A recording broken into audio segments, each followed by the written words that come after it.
Bonjour, nous vous proposons aujourd'hui un entretien exceptionnel avec un homme qui est l'un des nouveaux cardinaux créés par Benoît XVI au deuxième consistoire de son pontificat. Il est l'une des figures phares de l'Église qui est en Afrique aujourd'hui. Le cardinal archevêque de Dakar, Monseigneur Théodore Adrien Sarr, a accepté de répondre à nos questions. Merci Monseigneur et bonjour. Bonjour. Alors nous allons mieux faire connaissance en parlant avec vous, avec votre diocèse de Dakar, l'Église du Sénégal, et puis au-delà avec les défis qui se posent à l'Église qui est en Afrique aujourd'hui. Mais on a d'abord envie de faire mieux connaissance avec vous. Vous avez été évêque de Kaolack de 1974 à l'an 2000, pendant 26 ans, donc avant que le pape vous nomme à la succession du cardinal Thiandoum, archevêque de Dakar depuis l'an 2000. La première question que j'ai envie de vous demander, vous qui venez d'un pays à très forte majorité musulmane, c'est si vous êtes né vous-même dans une famille catholique. Oui, je suis né dans une famille catholique. J'ai été baptisé, on peut vous le confier le secret, le lendemain même de ma naissance. Mais il faut le reconnaître aussi que mes propres parents ont été baptisés adultes. Donc je peux dire que je suis comme de la deuxième génération chrétienne de ma famille et même de mon village. Auparavant, ils étaient animistes, musulmans? Non, animistes. Lorsque les missionnaires spiritains sont arrivés dans mon village, qui est une île à 115 km au sud de Dakar, dans les années 1888, il n'y avait que des païens. Et donc c'est doucement qu'ils ont réussi à pénétrer. Ce n'était pas facile, parce qu'une île, vous savez, c'est un milieu un peu compact, très serré, et très uni et très cohérent. Alors il fallait d'abord que les missionnaires se fassent accepter. Et une fois maintenant que les premiers baptêmes ont eu lieu, progressivement le christianisme a gagné. Et donc parmi les adultes baptisés, mes parents étaient parmi ceux-là. Et ensuite, alors après, nous tous, nous avons été baptisés enfants. Alors si vos parents se sont convertis adultes, est-ce que ça veut dire que dans votre famille, dans votre enfance, il y avait une vie de foi très intense? Cela m'apparaît une communauté humaine dont la foi et la morale étaient très proches de l'Ancien Testament. Je dis toujours que mes ancêtres sérères, parce que mon ethnie c'est les sérères, l'ethnie du président Senghor, mes ancêtres sérères croyaient en Dieu unique, en Dieu créateur, en Dieu témoin de ce que les hommes vivent sur la terre et ce qu'ils font, et en Dieu aussi qui les jugera. Et oui. Pardon, c'est cette proximité avec l'essentiel de l'Ancien Testament qui fait que l'ethnie sérère est celle qui a le plus adhéré au catholicisme dans la région? Bon, elle n'est pas la seule, mais disons avec l'ethnie Diola et d'autres ethnies, effectivement, il y a vraiment, on peut dire qu'il y a comme des pierres d'attente dans cette ethnie par rapport au christianisme. Et j'allais en venir à la morale. Je peux dire que la morale que vraiment j'ai comme sucé dans mon enfance dans ce milieu toujours d'une île avec un milieu très cohérent, c'est vraiment la morale des 10 commandements. En particulier le respect de l'autre, le respect des parents, l'amour des parents, la piété filiale, mais aussi le respect du bien d'autrui, le respect de la réputation d'autrui. J'appelle ça vraiment pour moi comme une morale de l'honnête homme. Et alors, comme je vous parlais de mon village, de cette île qui constitue un village, une communauté humaine unie, eh bien aujourd'hui, au contraire du Sénégal, cette île est à 95% catholique, les musulmans ne représentant qu'à peine 5%. C'est dans le contexte de l'enfance, dans cette communauté dont vous venez de nous parler, que vous entendez l'appel, que naît la vocation, ou c'est plus tard? Le système des missionnaires en ce moment-là, c'était que les enfants baptisés, même enfants, eh bien c'est à l'âge de 10 ans qu'on les regroupait pour faire la formation catéchétique. Et alors, en ce moment-là, quand ils connaissaient bien le catéchisme, ils faisaient la première communion et la confirmation. Et ensuite, je suis entré dans ce qu'on appelait l'école catéchistique, donc une école qui faisait surtout l'initiation de la lecture, du calcul, de l'écriture, et un peu d'initiation biblique, qu'au bout d'1 an, 2 ans, le curé de la paroisse m'a remarqué sans doute. En tout cas, un jour, il m'a appelé et il m'a demandé est-ce que je voulais aller en Ngazobil. Ngazobil, c'était alors un centre fondé par les missionnaires à 7 km de là. Et donc, quand le prêtre m'a demandé si je voulais aller en Ngazobil, il ne m'a pas dit immédiatement que c'était pour aller au séminaire. Il m'a simplement dit si je voulais. Et comme je connaissais Ngazobil, je connaissais donc cette école, je lui ai dit oui. Alors il m'a demandé d'obtenir la permission de mes parents. Et lorsque j'ai informé mon père que le prêtre me demandait d'aller à Ngazobil et que je voulais y aller.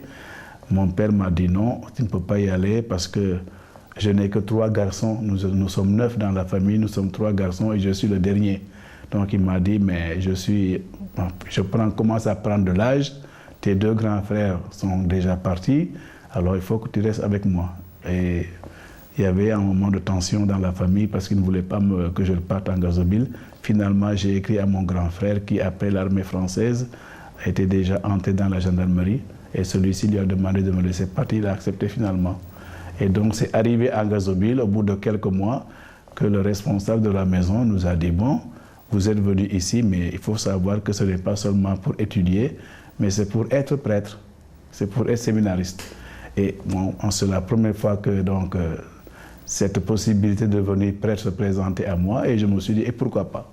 Et donc, ainsi, j'ai continué, avec beaucoup de bonheur d'ailleurs, ma formation au séminaire, les études, mais aussi tout ce qui est formation spirituelle, également l'approfondissement de la connaissance de l'Évangile pour le vivre. Donc pré-séminaire, petit séminaire, grand séminaire. Et vous avez été ordonné à Dakar? Oui, j'ai été ordonné prêtre en 1964. Et cela aussi, c'est bon à souligner. Nous étions 6 prêtres sénégalais, 3 de l'archidiocèse de Dakar et 3 du diocèse de Ziguinchor. Et on nous appelait les prêtres du centenaire, parce qu'effectivement, c'était en 1964 le centenaire de l'ordination du premier prêtre sénégalais entièrement formé au Sénégal. Et toujours grâce aux initiatives de Monseigneur Kobès. Parce que lui aussi, dès qu'il est arrivé à Dakar en 1848, il était compagnon du père Liberman, fondateur de la congrégation du Saint-Esprit. Il a tout de suite réalisé les idées du père Liberman qu'il fallait implanter le clergé indigène. Et donc il a créé un petit séminaire, puis ensuite le grand séminaire. Et c'est ainsi qu'en 1864, le premier prêtre entièrement formé au Sénégal a été ordonné. Et nous, quand nous devenions prêtres, c'était le centenaire. Donc c'était l'ordination du centenaire, oui. Alors vous avez exercé votre ministère 10 ans avant d'être nommé évêque. Oui. Quel souvenir fort vous gardez de ces premières années de ministère? Donc j'ai choisi de faire lettres classiques à l'université de Dakar. Et lorsque j'ai eu ma licence au bout de 3 ans, je suis parti au petit séminaire de Ngazobil enseigner le français, le latin et le grec. Et donc là, j'ai enseigné d'abord pendant 2 ans, 3 ans, et puis ensuite j'ai été responsable de la maison.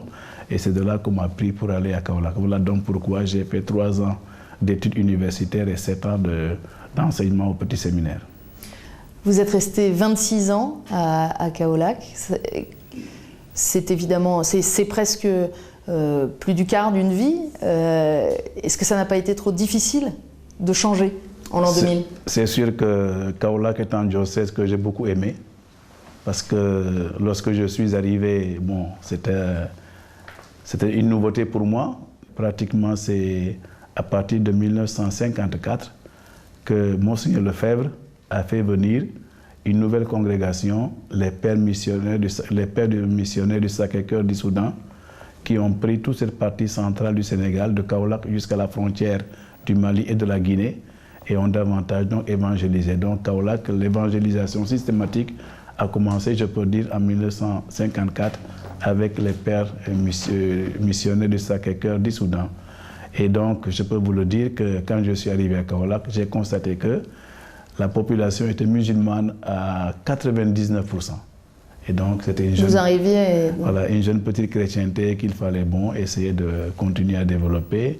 Mais j'étais vraiment heureux d'être à Kaolack et j'ai appris à pénétrer dans les villages, dans tous les milieux et me faire accepter par toutes les populations. Il faut reconnaître qu'il y a eu en fait une réalité, une situation qui a peut-être favorisé cela. En tout cas, j'ai tenu à y répondre. C'était, quand je suis arrivé à Kaolack, commencer alors à se faire sentir les effets de la sécheresse du Sahel. Et donc, quand je suis arrivé en 1974, en faisant mes premières tournées dans les villages pour faire connaissance avec le milieu, non seulement le milieu ecclésial, mais le milieu humain, j'ai été beaucoup interpellé par les villageois. Partout, Monseigneur, on n'a pas d'eau, Monseigneur, on n'a pas d'eau. C'est votre sollicitude pour eux qui... Et vraiment, je me suis tout de suite rappelé la parole du Christ. Et j'ai eu soif, vous m'avez donné à boire, j'ai eu faim, vous m'avez donné à manger. Et j'ai dit donc, je ne pouvais pas rester sourd à ces appels. Et donc, avec les prêtres, nous avons essayé de voir dans un premier temps comment soit approfondir les puits qui existent dans les villages ou alors creuser de nouveaux puits. Pardon, Monseigneur, je vous interromps un instant pour nos téléspectateurs qui peut-être connaissent pas forcément bien la géographie du Sénégal, pour voir que effectivement Dakar, la capitale où vous êtes aujourd'hui, est tout à fait au bord de ce grand pays, donc ici, et Kaolack, le diocèse où vous avez résidé comme pasteur du diocèse, est plus vers l'intérieur des terres, ici sur la carte. Voilà, et Kaolack se trouve à 200 km de Dakar, mais au sud-sud-est de Dakar. Alors, Monseigneur, voilà que donc à Kaolack, dans un milieu tout à fait musulman, vous parvenez à entrer en relation avec la population par votre sollicitude pastorale. Vous intéressez à ce qui fait la vie des hommes, et donc c'est comme cela que vous rentrez avec eux. Quand vous êtes nommé en l'an 2000 archevêque de Dakar, la nature immédiate de votre mission change complètement. Bon, disons pas que ça change complètement. Disons, vous m'avez posé la question au départ. Si ça a été facile de quitter Kaolack, je peux vous dire qu'effectivement, j'étais attaché à ce milieu, à cette population et à toute cette zone du Sahel de Kaolack. Et bon, il a fallu faire l'arrachement, mais je l'ai fait. Et arrivé à Dakar, bon, Dakar, il ne faut pas oublier, c'est mon diocèse d'origine. Donc, Fadjout, où je suis né, c'est Dakar. Le séminaire de Ngazobil où j'ai enseigné pendant 7 ans, c'est Dakar, donc j'ai retrouvé mon diocèse d'origine. Mais évidemment, j'étais le premier responsable en ce moment-là et il fallait donc voir comment vraiment jouer pour que tout ce qui est formation des laïcs, leur engagement dans la vie sociale, dans la vie politique, la vie syndicale, etc., devienne effectif. Et donc, évidemment, il a fallu travailler beaucoup là-dessus. Alors disons tout de même un mot de Dakar, parce que c'est la capitale d'un pays, on l'a dit, en grande partie musulman, et même de plus en plus si on regarde l'évolution des 30 ou 40 dernières années. Mais en même temps, à Dakar, il y a une avenue Jean 23, et puis il y a une grande cathédrale qui est votre cathédrale. Alors là aussi, Dakar, c'est aussi l'image du Sénégal. Et comme je vous disais qu'à Kaolack, j'avais vraiment réussi à avoir un contact avec toutes les populations, y compris donc les populations musulmanes constituant 99% de la population. Ce contact avec le monde musulman, la communauté musulmane, je l'ai aussi continué à Dakar. Et évidemment, ce n'est pas moi seulement qui l'ai créé d'ailleurs, parce que disons que l'épiscopat sénégalais, depuis des décades, avait vraiment fait aussi du dialogue islamo-chrétien une de ses préoccupations. Et c'est quand je suis devenu évêque, j'ai trouvé dans la conférence épiscopale une commission des relations entre les chrétiens et les musulmans. Et donc cette commission, nous l'avons toujours tenue et elle nous a permis de penser la pastorale et de mener vraiment une pastorale du dialogue que nous pensons, que nous promouvons pour aider les chrétiens à s'ouvrir dans ce sens-là. Donc il ne m'était pas difficile du tout, arrivant à Dakar, de continuer tout cela et de le vivre moi-même, non plus à Kaolack, mais dans ce milieu dakarois. Vous parlez du dialogue interreligieux, de la rencontre avec l'islam. On constate beaucoup dans le monde aujourd'hui une montée des fondamentalismes, notamment dans le monde musulman. Est-ce que vous le constatez aussi au Sénégal? Au Sénégal, non. Vraiment, nous nous réjouissons toujours des excellentes relations qui existent entre chrétiens et musulmans au Sénégal. Mais c'est un islam en expansion néanmoins. Oui, mais en expansion, mais l'Église aussi, hein, parce que là, je dis aux gens que jusqu'à présent, nous avons quand même un catéchumène adulte. Et à Dakar, chaque année, c'est quand même, quand je regarde le total des paroisses de Dakar, nous avons quand même au moins une dizaine de milliers de catéchumènes, une dizaine de milliers. Et des baptêmes d'adultes dans toutes les paroisses de Dakar, on approche certainement 5000 baptêmes d'adultes par an à Dakar. Et des adultes qui viennent, bon, c'est vrai, ça d'ethnie du centre du Sénégal, de l'ouest du Sénégal ou alors de la Guinée-Bissau, ça veut dire des ethnies où il y a encore des animistes. Mais parfois, vous avez des personnes qui sont touchées par l'islam tout récemment et qui quittent l'islam pour venir dans le christianisme. Donc notre Église aussi continue à croître. Ce que je constate, c'est que peut-être le pourcentage de catholiques au Sénégal n'a pas l'air de bouger, 5%, ça c'est ferme, j'ai fait le calcul il n'y a pas longtemps. Mais le nombre de chrétiens augmente par les naissances et par les baptêmes d'adultes. Parce que si vous allez aussi dans le diocèse de Ziguinchor, le diocèse de Tambacounda, les baptêmes d'adultes sont là, une réalité. Donc l'islam augmente, mais le christianisme aussi, l'Église aussi augmente. Ça veut dire que vous auriez des intuitions, des expériences de la coexistence avec l'islam à faire partager aux autres églises du monde qui découvrent un peu... C'est notre conviction au Sénégal. Et moi, personnellement, il y a 2 ans, j'ai été à l'initiative d'un groupe de réflexion entre, nous avons appelé cela le collectif d'intellectuels religieux musulmans et chrétiens. Eh bien, nous avons essayé de travailler ensemble pour justement, nous avions constaté des difficultés dans la vie sociale du pays, travailler ensemble pour non seulement réfléchir, mais faire des démarches communes. Donc nous pensons, et dans ce collectif-là, que de fois je dis aux chefs religieux musulmans, la bonne entente qu'il y a entre nous, chrétiens et musulmans au Sénégal, je leur dis, c'est un don de Dieu à mes yeux, mais aussi une mission divine. Que donc Dieu nous demande de montrer à la face du monde que c'est possible. Et le chef de l'État actuel, il avait eu un projet, une conférence islamique mondiale, du dialogue plutôt islamo-chrétien, une conférence mondiale du dialogue islamo-chrétien.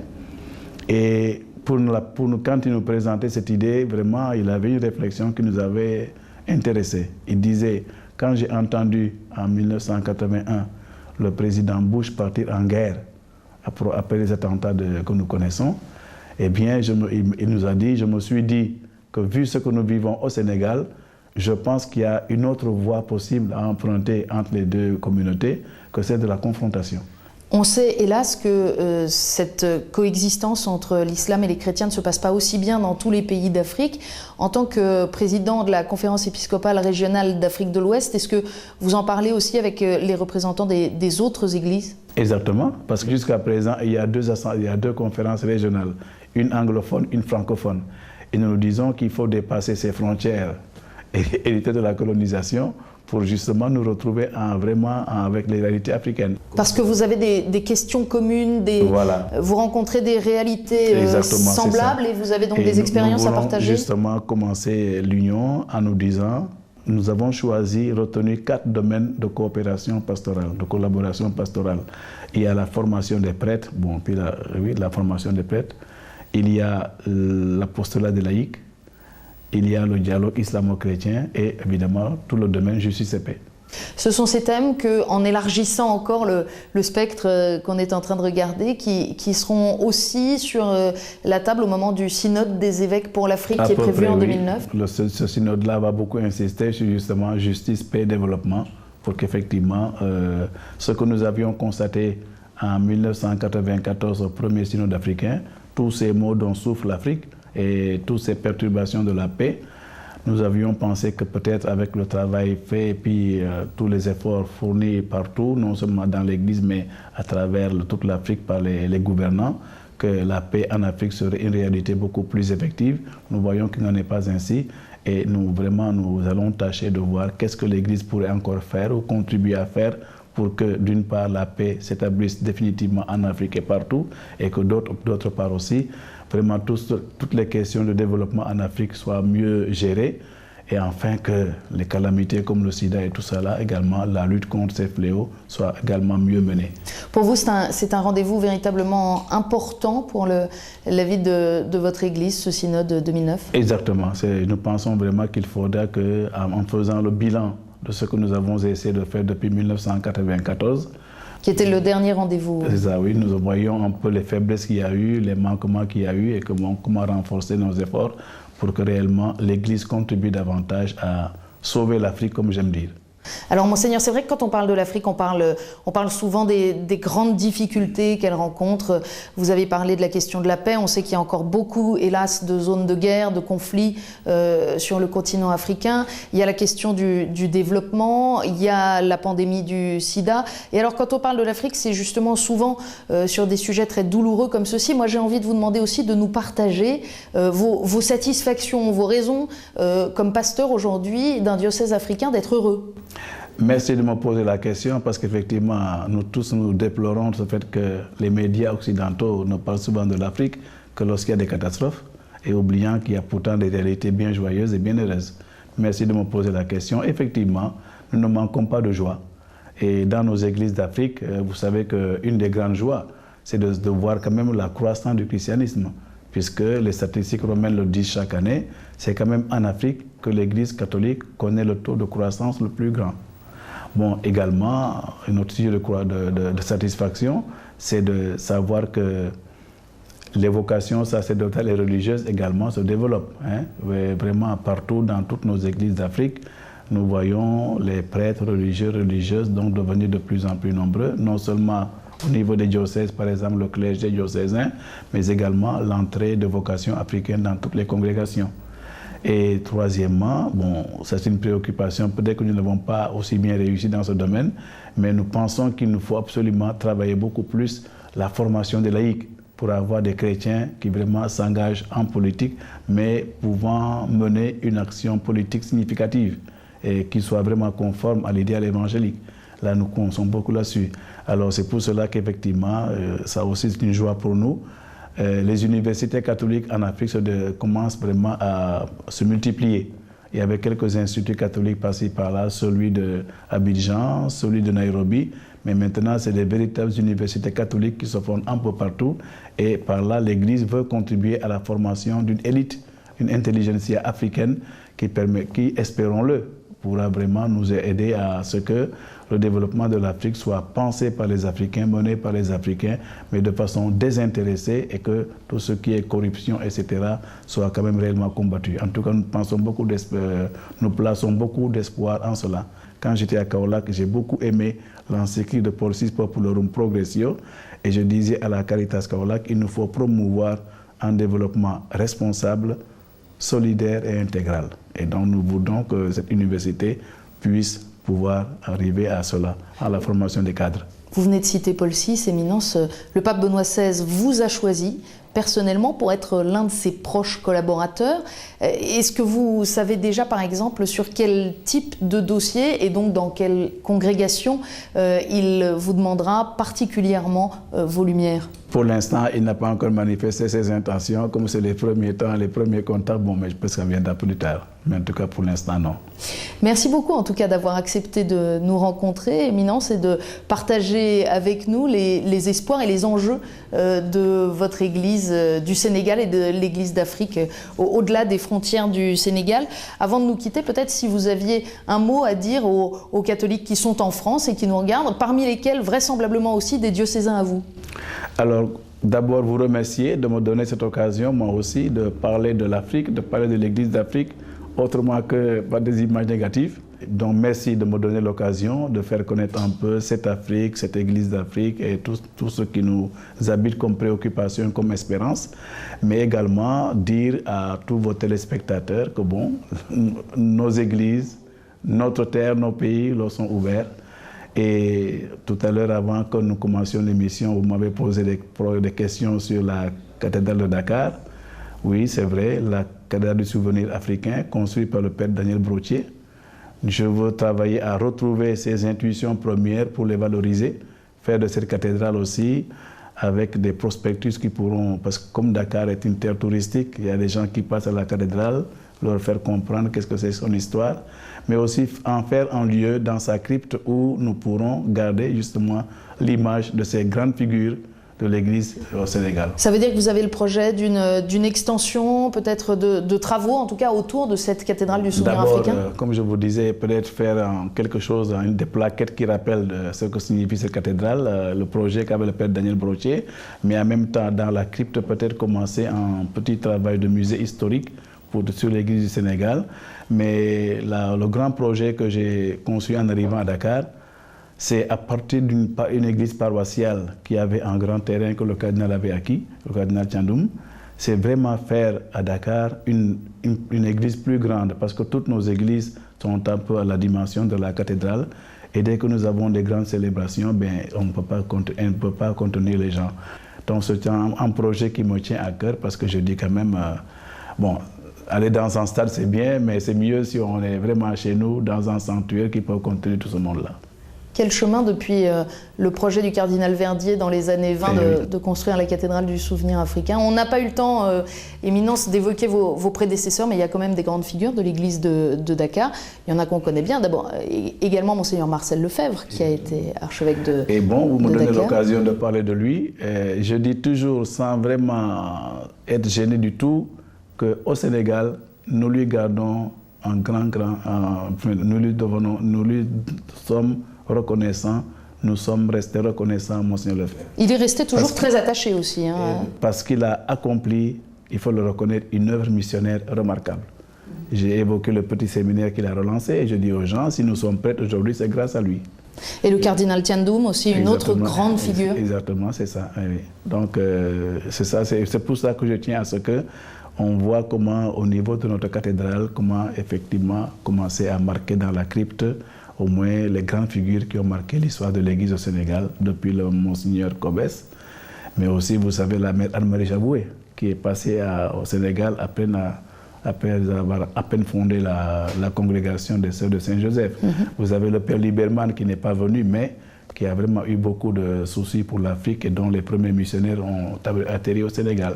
Éminence, je ne vois qu'une solution, pardon de vous interrompre, c'est que, eh bien, au fur et à mesure de l'avancée de vos projets, nous puissions venir voir au Sénégal et rendre compte de l'expansion et de la vitalité des communautés chrétiennes qui sont dans votre diocèse. Vous serez le bienvenu et pourquoi pas venir faire une émission à Dakar. Alors le rendez-vous est pris. Merci beaucoup, merci Éminence. Bien. Voilà, merci. Bonsoir.